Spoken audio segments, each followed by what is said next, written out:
జాతీయ pulse polio దినోత్సవం సందర్భంగా నెల్లూరు జిల్లా ఆత్మకూరు నియోజకవర్గంలోని మర్రిపాడు మండలం బ్రహ్మణపల్లి గ్రామంలో ఏర్పాటు చేసిన పోలియో చుక్కల కేంద్రానికి వెళ్లి చిన్నారులకు పోలియో చుక్కలు వేసి పల్స్ పోలియో కార్యక్రమాన్ని ప్రారంభించిన ఆత్మకూరు ఎమ్మెల్యే మేకపాటి విక్రమ్ రెడ్డి. ఈ సందర్భంగా ఎమ్మెల్యే మేకపాటి విక్రమ్ రెడ్డి మాట్లాడారు.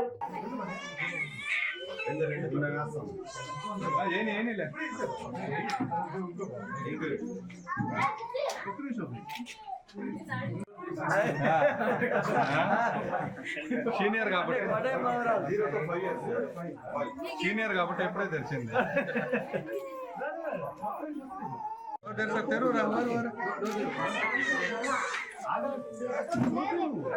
దంసప్లే పోసుకో.